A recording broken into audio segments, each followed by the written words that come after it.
उत्तर प्रदेश के एक छोटे से गांव बैरवपुर में सन्नाटा पसरा था। रामू अपने घर के बाहर चारपाई पर लेटा आसमान की ओर सुकून भरी मुस्कान थी। सामने ही उसका 2 बीघा का खेत था।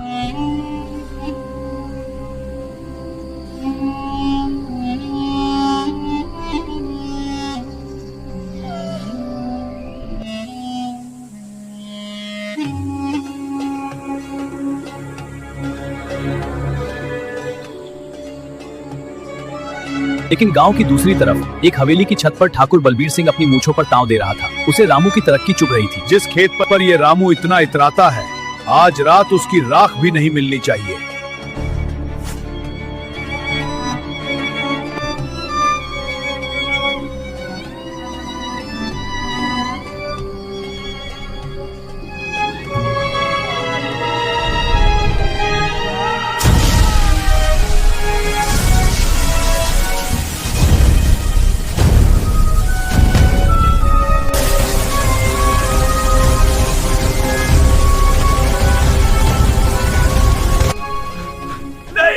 मेरी गुड़िया की शादी!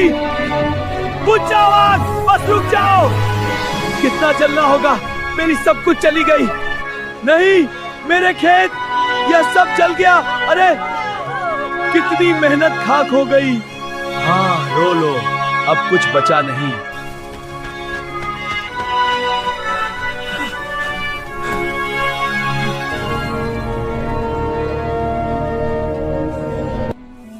बस करो, तुम सब जानते हो ये बलबीर का किया धरा है।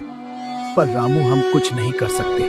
देखो, ये तांबे का तार, ये मेरे खेत का नहीं है। अब हम क्या करेंगे?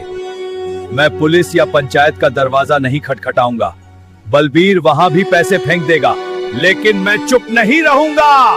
इंतकाम होगा। एक हफ्ते बाद बलबीर के गोदाम में अचानक आधी रात को शॉर्ट सर्किट हुआ। लेकिन अजीब बात यह थी कि आग सिर्फ उसी हिस्से में लगी जहां बलबीर ने अवैध रूप से शराब और सरकारी अनाज छुपा रखा था।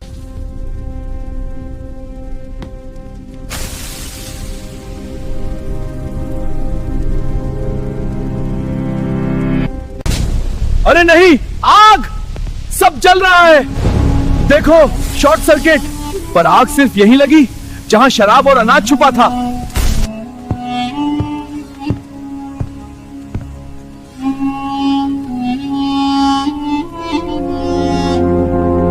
जब वह पुलिस की गाड़ी में बैठ रहा था, उसने देखा कि रामू दूर खड़ा अपनी जली हुई हथेली सहला रहा था और उसकी आंखों में वही ठंडी मुस्कान थी जो कभी बलबीर के चेहरे पर होती थी।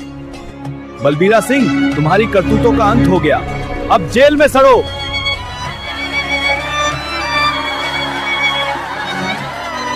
तुम्हारी थी।